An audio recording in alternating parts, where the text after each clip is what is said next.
ഈ ദൈവരാജ്യം നിങ്ങളിൽ നിന്നെടുത്ത്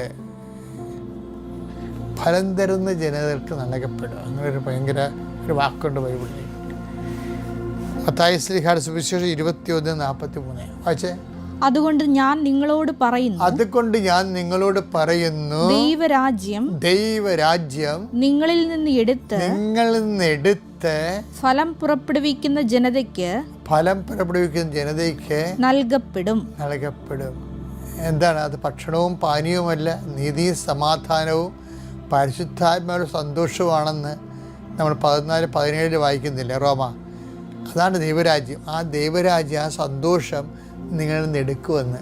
പണിയായില്ലേ? സന്തോഷം നിങ്ങളിൽ നിന്ന് എടുക്കും. എന്താണ്? സന്തോഷം അനുഭവിക്കാൻ അർഹതയുള്ളവർക്ക് കൈമാറുമെന്ന്. അതെന്താ? ഇന്നൊരു രസമുണ്ടായി. ഇന്നൊരു സാക്ഷ്യം ഞാൻ ആൾക്കാരെ കേട്ടുകൊണ്ട് നിൽക്കുകയാണ്. അപ്പോൾ ഒരു ചേച്ചിയുടെ സാക്ഷ്യങ്ങളാണ് ഈ ദിവസങ്ങൾ പറഞ്ഞ സാക്ഷ്യങ്ങളാണ്. അപ്പം അവർ ഇതില്ലേ, സാരി, ചുരിദാറ്, പാവാട ഇതൊക്കെ കൊണ്ടുനടന്ന് വിൽക്കുന്ന പാവപ്പെട്ട സ്ത്രീയാണ്. അവിടെ ജോലിയാകുമല്ല, ചിലപ്പോൾ 1000-200 രൂപ ഒരു മാർജിൻ കിട്ടിയെങ്കിൽ അതുകൊണ്ട് കഞ്ഞി വെച്ച് പോകുന്ന ഒരു പാവപ്പെട്ട സ്ത്രീയാണ്. അപ്പോൾ അവർ വീട്ടിൽ ചെന്നപ്പോൾ അവരൊരു പാവാട എന്തോ ചുരിദാർ എന്തൊക്കെ എടുത്തു. പക്ഷെ ഒരു 5-10 കൃപാസന പത്രം അവർക്ക് കൊടുത്തു. നിങ്ങളിപ്പോൾ വീട് വീഴാൻ തോറും നടക്കണതല്ലേ, ഇതുകൂടി കൊണ്ടേ കൊടുത്തേക്കാൻ പറഞ്ഞു.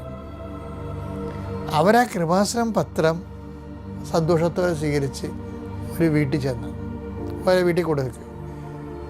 അപ്പോൾ ആ വീട്ടുകാരത്തി പല പ്രാവശ്യം അവരൊക്കെ ഉണ്ട്, പരിചയമൊക്കെ അവർക്ക് പത്രമൊക്കെ കൊടുത്ത് പത്രമൊക്കെ അവർ വായിക്കുന്നുണ്ട്, അവർക്ക് പത്രം ഇഷ്ടപ്പെടുന്നുണ്ട്, നല്ല സുവിശേഷ വേലയാണത്, അവർക്കത് മനസ്സിലാകുന്നുണ്ട്, ഇവരോട് ഇവർ ബഹുമാനമുണ്ട്. അപ്പോൾ ഇടി മകളെ, നിനക്ക് യൂറോപ്പിൽ പോയി ജോലി ചെയ്യാൻ ആഗ്രഹമുണ്ടെന്ന് ചോദിച്ചു.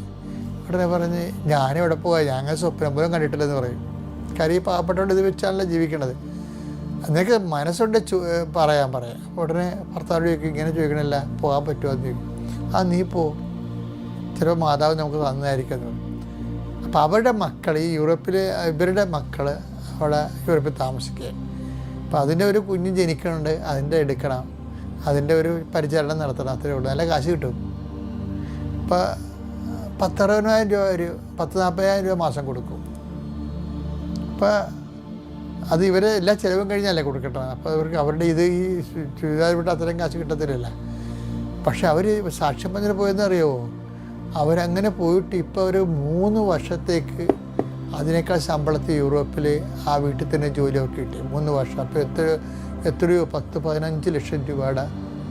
അപ്പോൾ അവരുടെ അവർക്ക് 18 ലക്ഷം രൂപ കടമുണ്ടായിരുന്നു. അപ്പോൾ ഇങ്ങനെ ഒരു സംഭവം വന്നപ്പോൾ അവർ വന്ന് ഉടമ്പടി എടുത്ത്.